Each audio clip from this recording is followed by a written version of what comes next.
this is concerning in a couple ways, at least to me, for the future of the industry and really consumers and what they're allowed to do to buy and sell property. Correct, and I'm gonna add bigger. It's not just the real estate industry, it's every I agree. industry. Yes.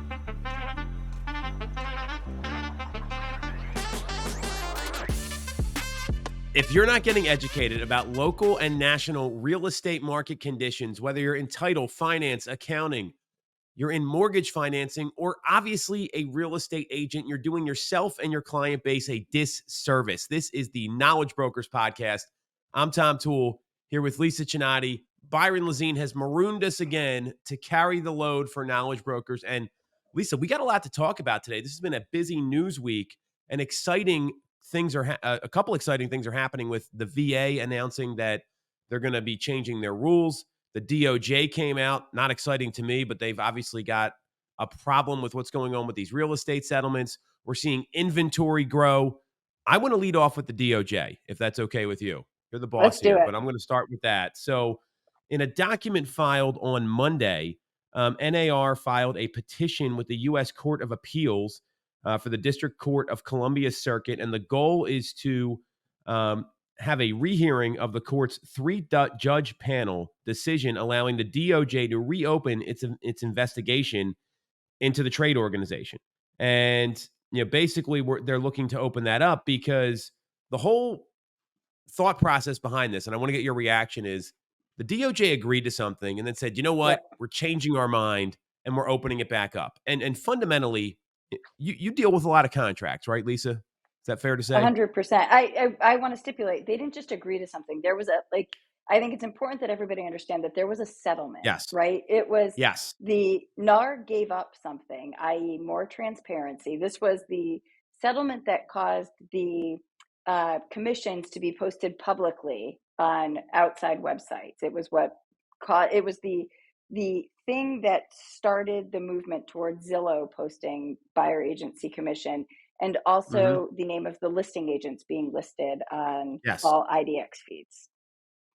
And the lack of the usage of the word free, that was another thing that got banned in that Correct. settlement. Yep. So here's what they So said. Here's what the Go ahead. Let me just read the petition, then I want you to yep. react to this because to me, this is something that NAR actually got right because what they said is it's a bedrock principle that the government must honor its word in those contracts, no matter who occupies the White House or leads the antitrust division. If the DOJ position adopted by the divided panel is ultimately accepted, businesses and private citizens will be exposed to perpetual uncertainty, regardless of the commitments or representations made by the government in settling investigations. Lisa, Correct. your thoughts? I'm with you 110%. I don't think NAR has any choice but to file for another hearing on this matter for exactly what was said above, right?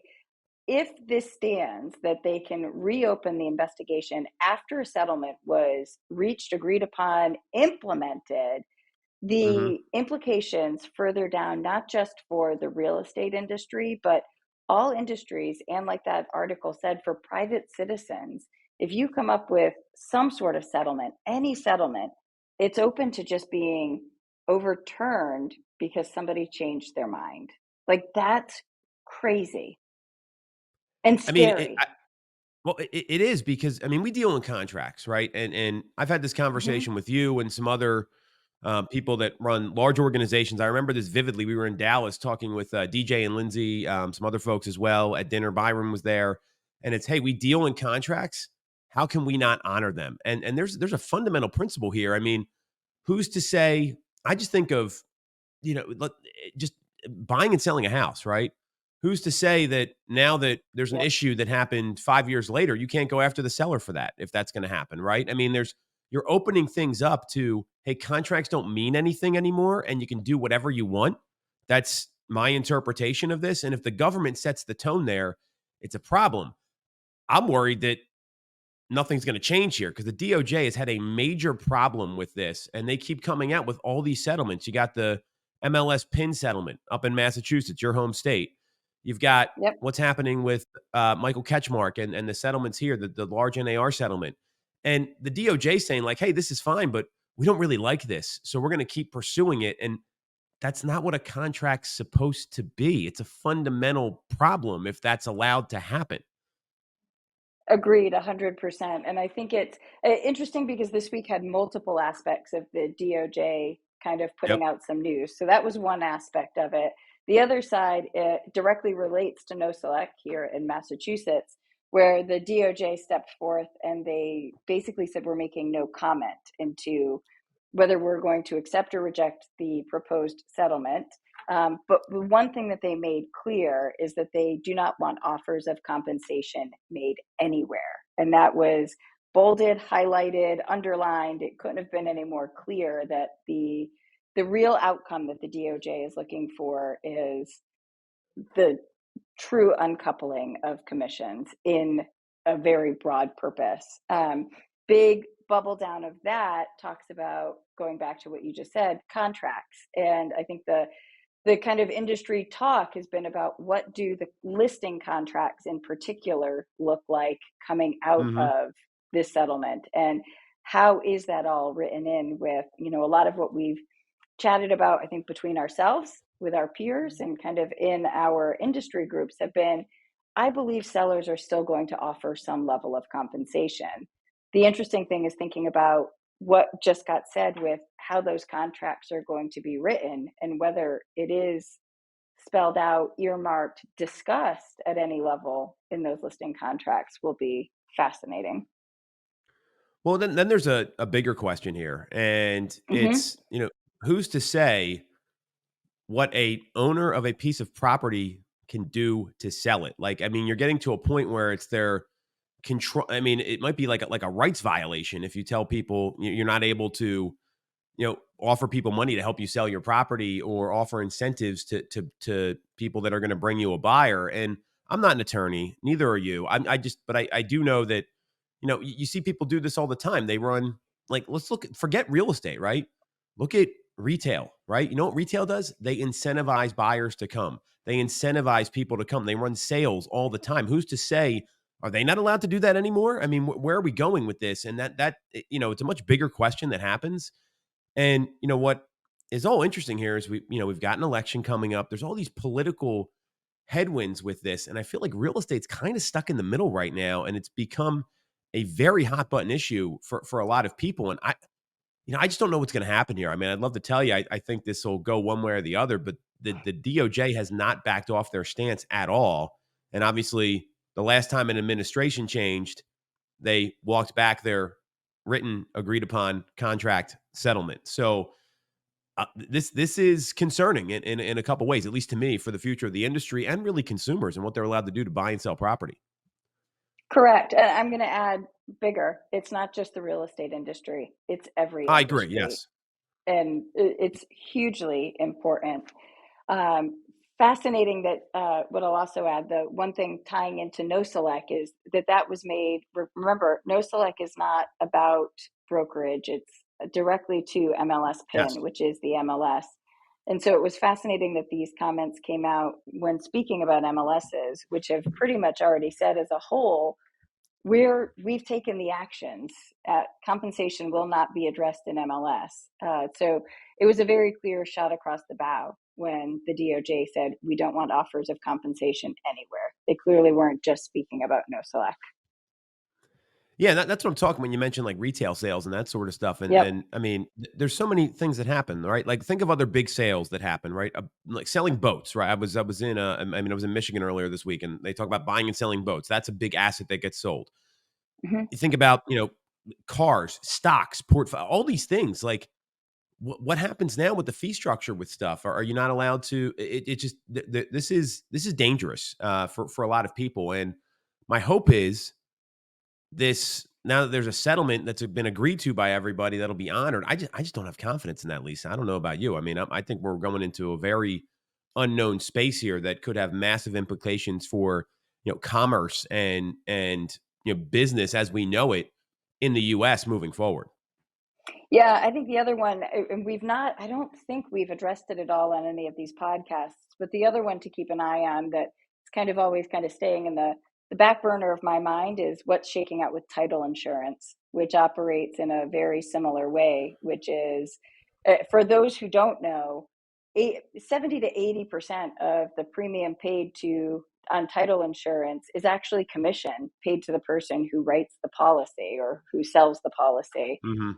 And I think that there could be some pretty big shakeups within the title insurance industry that certainly come as a result of this. And I know it's in the crosshairs at a certain level because that's a very big percentage where I think the average consumer is not educated about how much that title insurance policy actually costs and where the money goes. So talk about a lack of transparency. I think that that's another big one to keep an eye on. This is one to watch here. So what I want to move on a little bit and talk about one of the positive pieces of news. Now that we went through all the negative stuff here, is that the VA, the VA's deputy director Michelle Corden made an announcement that they will be rolling out a temporary fix to buyer agent commission problems. So right now, VA policy states that while a veteran is allowed to use a buyer broker to purchase a home using their VA loan benefit, they may not, under any circumstances, be charged a brokerage fee or commission in connection with the services of such individuals, which has been a problem for a lot of people. If there's any like transaction services or conveyancing fee, they just can't pay that. That's been the case in the past, which has been fine. But now with Yep. this new settlement, you get a veteran and they want to go buy a house and they're using an agent. Now the agent's got to work for free. I mean, they don't get the benefit of representation. So this was good news. And what they came out and said, there was a letter to the VA. The Mortgage Bankers Association stressed that the veteran borrowers will be disadvantaged, which I totally agree with. And while the market's response to the settlement remains uncertain, one thing is clear: veteran borrowers will be significantly affected by this. So now, what's come out of this, they're going to release a circular that will bridge a gap on an agency law that will prohibit a BA buyer from paying their real estate agent compensation. So I think that's really good news that this and the circular is going to be issued between now and June 12th. I see this as a real Yep. positive. I think hopefully we'll see some more financing laws get changed on allowable sellers assist to be able to finance a compensation fee. Hopefully FHA Yep. will do the same thing because that's a government entity. Conventional loans. My hope is this is going to be an easy way and probably the most thoughtful way to help the folks that are cash poor, income strong, which is most buyers, by the way. I mean, most buyers, they like literally go to the maximum amount they can afford because they don't want to move again. And Right. hopefully this will be the start of something that will continue here. See this as a big win for veterans, big win for cash strapped buyers, especially buyers in lower price points, because they're getting in literally by like dollars on some of these properties. I don't know if you're seeing the same thing. We see it in our marketplace all the time. And, we know that's a big boon for building net worth and getting into a home ownership position for people that care about that. So if they're able to get in with a little without having to get jammed on this extra commission fee that wasn't in place a couple months ago, that's a big win for everybody. Absolutely. And I think it's a huge stepping stone to, like you said, start to put down, pass forward, not just for VA, not just for FHA, but looking at what all of the different creative solutions will be. I think the really interesting thing, excuse me, will be to watch and see what the true workaround is. So while they came out and said that they're coming up with a workaround, what they didn't really hint at is what that workaround will be, whether it's increasing Yes. the LTV, whether it's allowing higher level of closing cost concessions to roll in, or whether it's just going to be removing the restriction that VA buyers can't pay any portion of a real estate brokerage fee or commission. So I think that while I feel like we're maybe 75% of the way there, I think the actual structuring of what the workaround is going to be equally as important to getting them to say that the workaround is coming. Well, and you're going to run into some issues state by state as well, because in Pennsylvania, as an example, you got most of the state. I mean, other parts are different. There's a 2% transfer tax, and it's typically split between buyer and seller. In Philadelphia, it's north of 4%. In some townships, it's a little higher. Then you go to Jersey, and they have a transfer tax, but the seller only pays it. So they're going to have to make some Right. different allowances based on geography. And I'm sure you run into this too, Lisa, where like some Yep. places have higher taxes than others. So the escrows go up. So the closing costs are all going to be very localized. And the hope is that they'll allow it to go a little further. And there was that letter that came out a couple months ago from the government that talked about this. So I think it's a good signal. it's probably going Yes. to happen because I look at this and we talked about how last year was a tough year for real estate agents. It was also a very tough year for people in mortgage, and they are getting beat up all over the place. And now that they're not able to have some of these creative financing packages, whatever you want to call them, it's something that's going to be really important. So I think they're going to have to adapt because let's face it, most mortgage brokers and most mortgage loan officers, their relationships are agent based. And if they're not able to work with agents on that, they're going to have a major problem. I mean, that's just how it is. So I see that as something that almost had to happen here because we know that it's cash to close and monthly payment. Those are the two numbers. And Yep. cash to close is often the one that limits people. They can typically get approved for a lot higher, but they want to put 20% down or 10% down and make sure they're limiting PMI. So it's going to have to be on Right. that cash to close item. And this is the most obvious way to do this. I met with our attorney right after this got announced, and he said the same thing. And I'm glad to see there's something proactive happening from the government instead of all the DOJ nonsense that's going on. This is the first piece of good news I've seen from the government in a long time around this commission settlement. Agreed. Agreed. All right. Now pivot. Pivot. Maybe What some are you other. watching Friends here? My kids play. If you Google Ross Geller or whatever his name is, it like Yeah. that's what comes up. My son is playing this for me as I'm trying to go to sleep last night. I'm like, great, this is fantastic. So anyway, Amazing. All right. so other good news, at least I see this as good news, but I think state by state it's going to be a little different. Is increases in inventory. This Good news is for buyers, not necessarily good news for sellers. agreed, and I think Yeah. sellers need to take note here because like sellers are always the last ones to realize the market's changing, but they're in a Yep. bad way for them. And they're the first ones to realize that it's changing in a good way for them. So this is where knowledge brokers need to pay attention. So Lisa, what are you seeing in Massachusetts right now? I know we got some Florida data here. I've got Bright MLS as well, which is a regional MLS. What are you seeing in terms of inventory in the competitive Boston market, the Boston suburbs? Tell us what's going on. Yeah, well, so it was interesting. I'm going to back it up a little bit. I was, you and I are members of Tom Ferry's coaching network, and Mm-hmm. I was scrolling through some of his private Facebook groups the other day, and there was a couple of text message, or sorry, not text messages, just posts that came up, kind of asking about what inventory is looking like in each market as people start to shake out. And I'd been doing some research because we've got so high level, Massachusetts is this weird market shaking out right now. There are certain segments. So there's this like one part of downtown Boston in Midtown. It's a Mm-hmm. higher end area, average sales price well north of $1.5 million, with some really big luxury buildings. And historically, in buildings where we've sold 4 to 6 units a year, we all of a sudden have 27 units for sale in that Yeah. one building, representing more than an 18-month supply of inventory, right?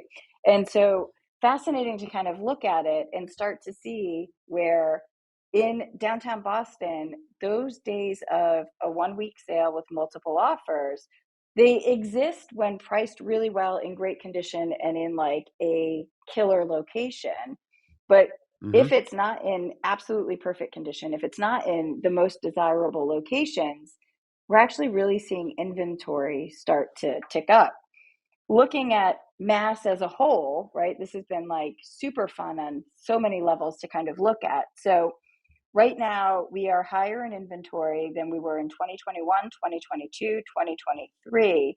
And I'm going to predict that by the end of somewhere between like the end of August and the end of July and the end of August, we might be outpacing inventory from 2020 itself. Um, Fascinating though to kind of take a look at what's shaking out with actual sales activity. And when we look at the Mm-hmm. rolling 12 months of closed sales, so not a calendar year, but really truly a rolling 12 months, we are down like an insane amount. So even just from the rolling 12 that had shaken out at this time in 2023, we're down over 10%, right? And from the rolling 12 in 2020, we're down somewhere in the 30 to 35% range. And so It's fascinating because I think annual sales for 2024, I'm questioning whether we break 4.1 million sales this year. I don't know what you're seeing, but the numbers are fascinating. You hit the nail on the head, Lisa. It is super local right now. So we cover a four-county area roughly. I mean, we do some stuff outside of that, but that's our Yeah, like bread and butter. So it's Philadelphia, Chester, Delaware, Montgomery counties. We do some stuff in Bucks, Delaware, Jersey. That's all fine. In that four-county area, which is like the city of Philadelphia and the collar counties, in Philadelphia, we're seeing sales are down. In Chester and Delaware County, we're seeing sales are up. And then in Montgomery County, it's literally flat. And that's the most diverse county because it's got some really nice areas and it's got some areas that are a little more blue collar, a little more yeah, affordable. And it's also the biggest geographically. So shocker there, right? So I think what you're talking about is absolutely right. What we're seeing is that for the entire Bright MLS, new listings compared to a year ago, and this includes Central Pennsylvania, Philly Metro, Baltimore Metro, the Eastern Shore of Maryland, Delaware, Northern Virginia, Southern Maryland, Washington, D.C., and then the Maryland, West Virginia panhandle. We're seeing new listings are up about 1.5% compared to a year ago. But that's a really diverse area. What we're seeing locally is we're seeing up 7% in our market here in the Philly metro area. And if you look at, I'm going to send this chart to Haley because I think it's a good sample size since Bright's such a large MLS and she can put it up. New listings all year have been ahead of 2023 numbers, with the exception of like 1 or 2 weeks there. And you yeah, can, this chart's phenomenal and new homes getting listed. We're still below 22, 21, but then and 20. And then if you look at how inventory's been sitting on the market, so weekly active listings, which is really the measure of inventory, not new homes getting listed, we're ahead of 2023 and 2022. So that tells you exactly what you're talking about. We've seen days on market rise. yeah, Year to date, we're at like 25, 26 days on market in the suburbs, 53 in Philadelphia. So, and we're also seeing that 34% of homes nationally had a price cut last week. That's from Logan Motoshami over at Housing Wire on his housing market tracker. So these are all things that tell me buyers have some opportunity right now. I'd be looking at days on market as an indicator as to can I make an offer on a place. I mean, we had a gentleman on our team, Adam, last night wrote an offer. It's accepted by this morning. There's no competition. It's at a juicy medium price point in one of those counties, and we're seeing more and more of that. Like a really good offer is just getting signed instead of having to go to the 4 day wait, best terms, best price, that sort of stuff. And that's still happening, obviously, yep, with some of the best homes. I think that always is going to happen no matter the market. But in the bread and butter, what's normally selling, which I know is where you and I run our businesses, and Byron could say the same, there's opportunities out there. Now, for sellers, if I'm looking at this, I'm like, all right, inventory's up. We're seeing more price cuts. And the big question for me as a seller is one, do I need to go find a place? Because if that's happening, that creates a little bit of a variable. I would encourage all sellers, if you can, go find your new home before you list your home. I don't know if you agree or disagree with that. I think it's the best way to go. It's the easiest way. But if you got like another home you're moving to, and this is especially for like the boomers and the folks that are sitting on a lot of wealth, or they're not sure where they're going to move to and they just want to cash out high, I'm looking at getting my home on the market in the next 6 months because as inventory starts to increase and price cuts increase and rates stabilize, right? They're stable now. I think that's fair to say. You want to be yep. ahead of this, not behind it when the inventory grows. So I think that's all the more reason you need to talk to someone and get a local analysis. Don't look at the national numbers because Lisa's talking about Boston, which more competitive market than we have here. I think Boston's a very competitive market. And you're seeing pockets of Boston have stuff sitting on the market. The condo market's a little soft right now. That's funny you said that because we're seeing the same thing here. That's Yeah. just my view of it. I don't know what advice you would have for consumers. Yeah, I actually think the window might be a little bit shorter than 6 months. Okay.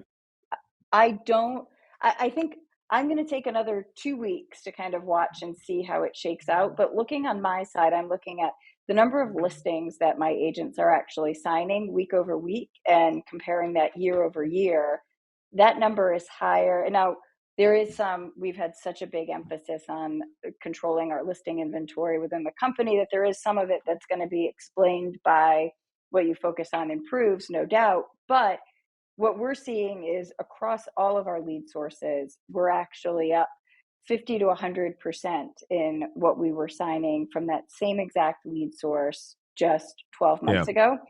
I'm also seeing that my cost per lead on the seller side is actually starting to go down a smidge.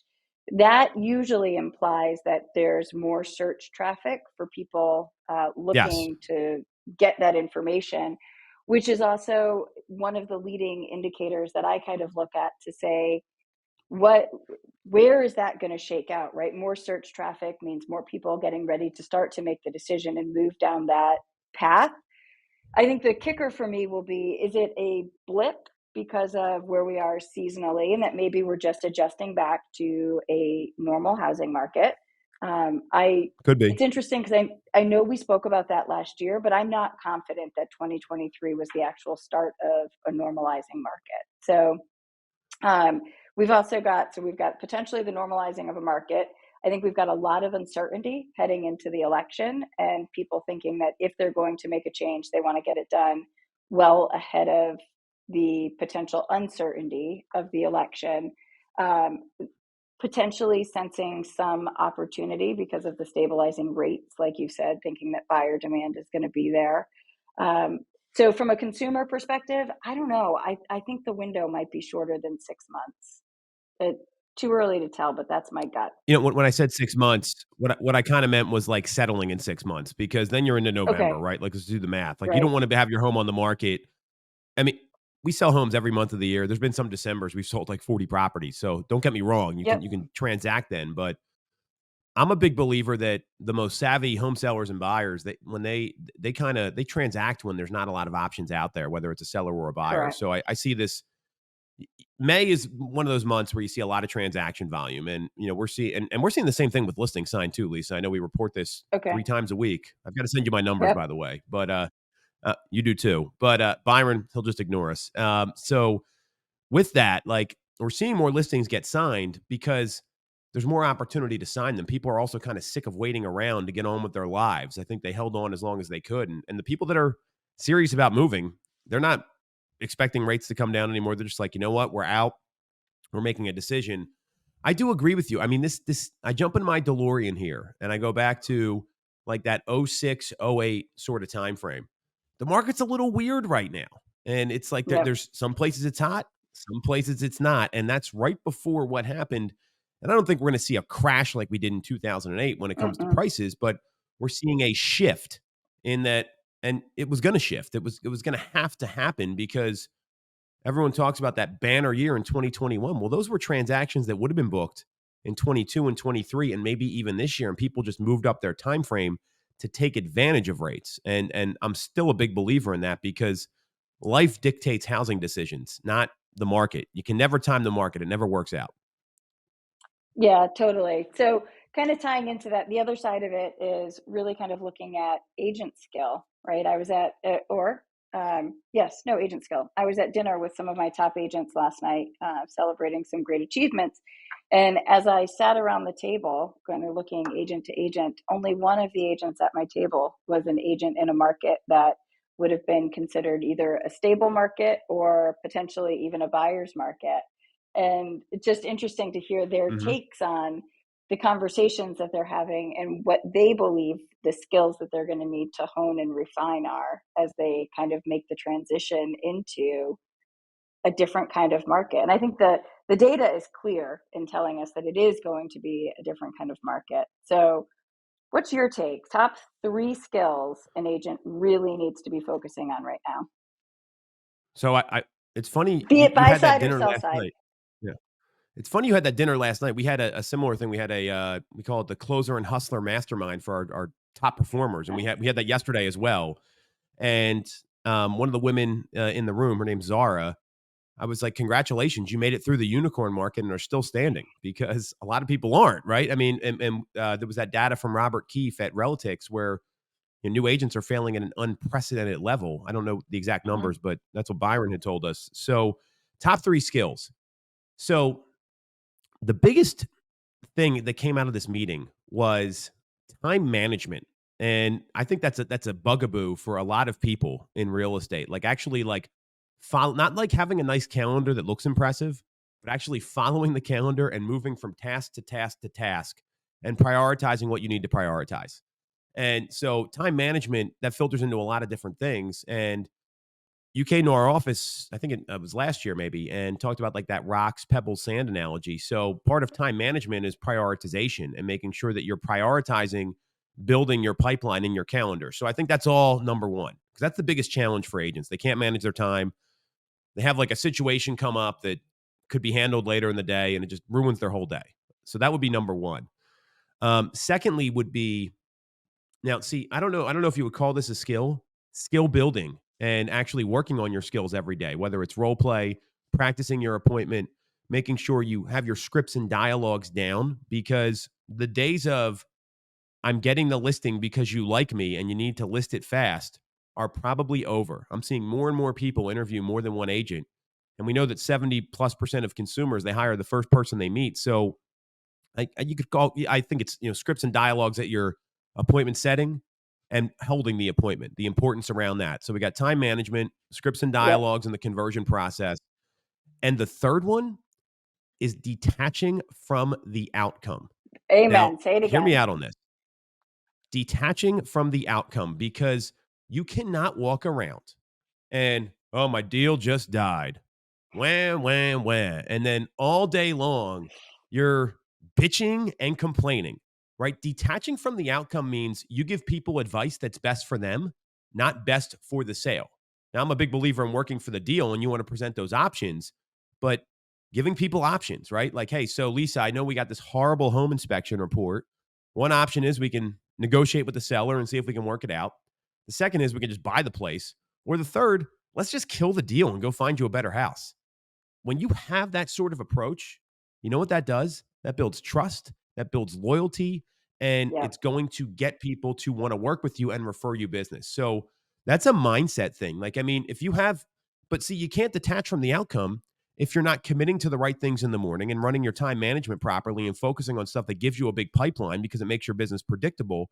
And you can't be blowing opportunities when you get in front of people. So to me, it's like all three are going to be, and this is nothing new. Like, is this anything new that you've heard? This is what a lot of successful people tell you in real estate. So those would be my top three.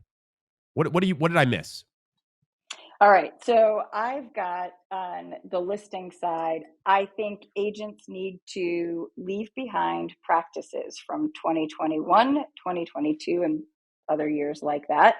The days of no showings until the first open house, you have got to be so cognizant of understanding that that might not be the best strategy on a move forward. And just because we did it in the past and it makes you feel good isn't necessarily in your client's best interest. The same with rejecting, not accepting Yep. that slam dunk offer that comes through after your first or second showing. If you get that offer that's over asking, that hits the price, the terms, the dates that are important to your seller, I think agents need to be very, very cognizant about whether they defer making a decision on that offer with their seller. Because as choices rise, there's going to be somebody with a higher motivation who will take that offer and you may end up regretting it. So that's one of my big ones.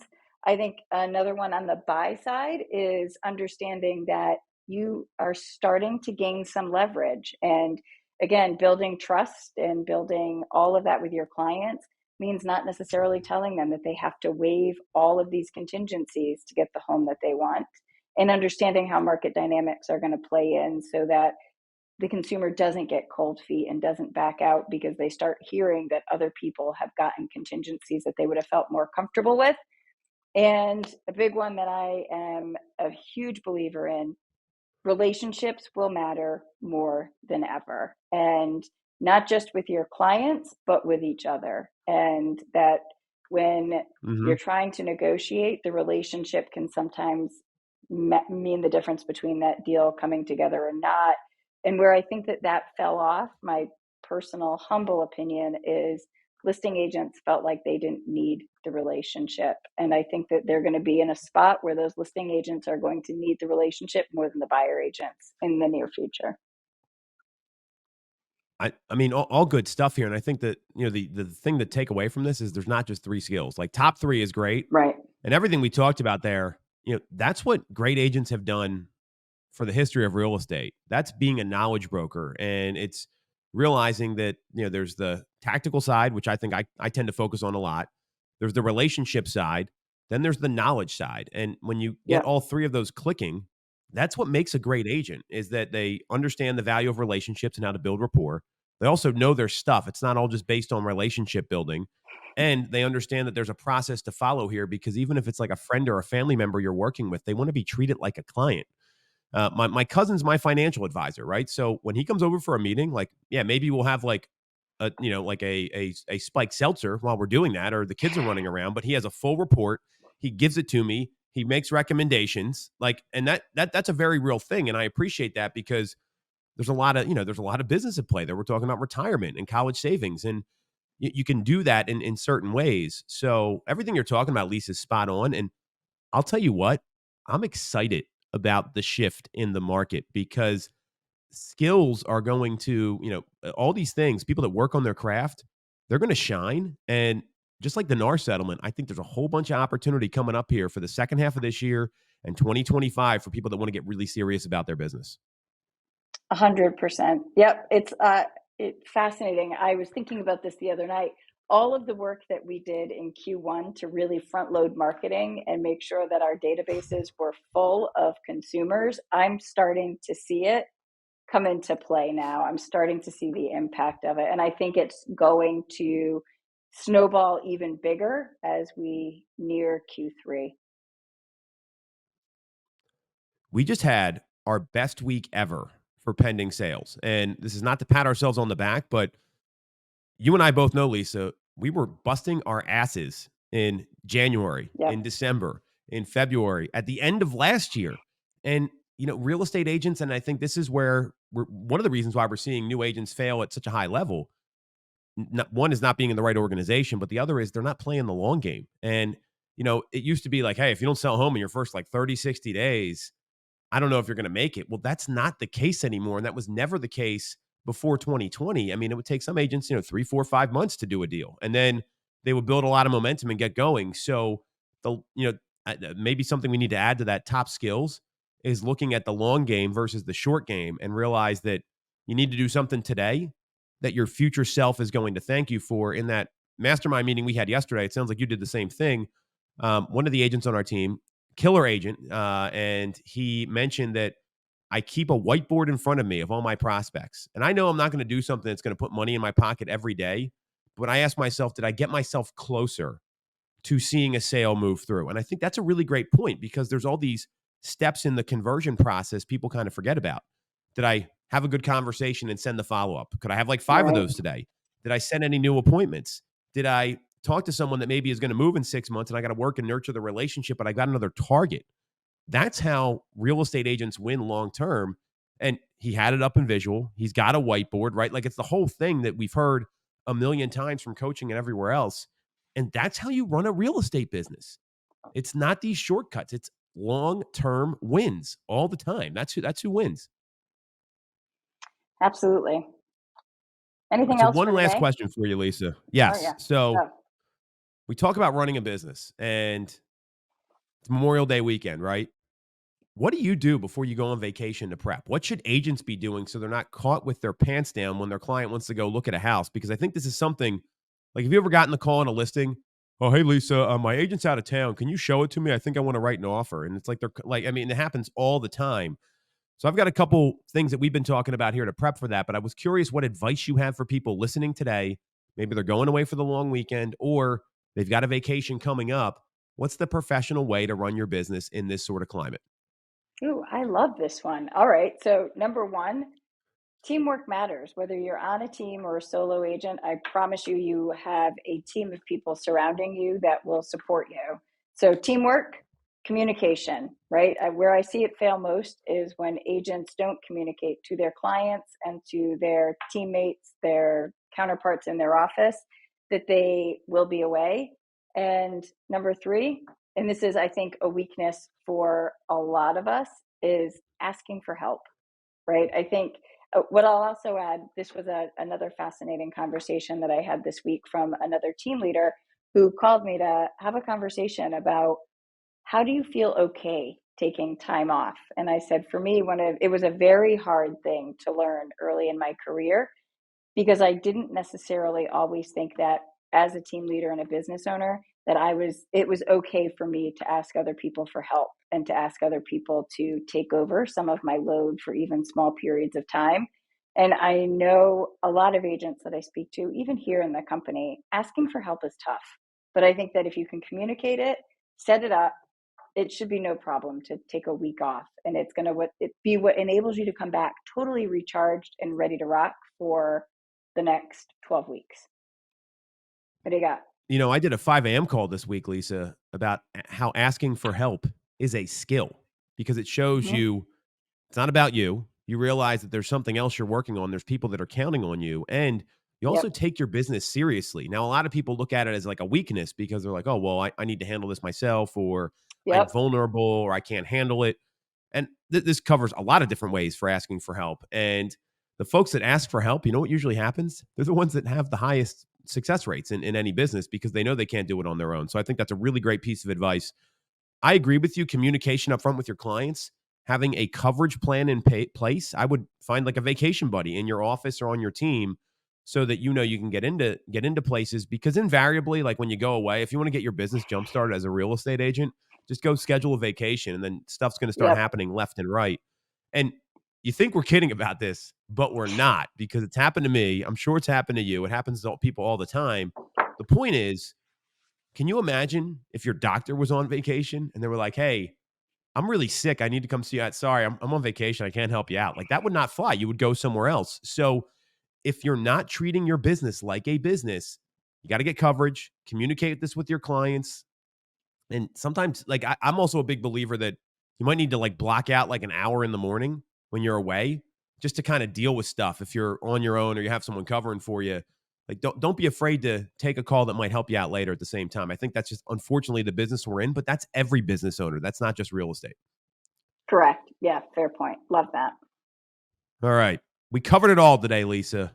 We got the We DOJ, we got got the it. VA, we got inventory, we've got how to run your business. What are the top skills? If you got some value out of this, make sure to subscribe to the channel, hit the bell for notifications. We're committed to keep bringing the knowledge to you every week. That's all we got, everybody. Lisa, thank you as always. We'll catch you next week. We know that in 2024, your business operations will be more important than ever. Once I figured this out, my business was able to scale and take off.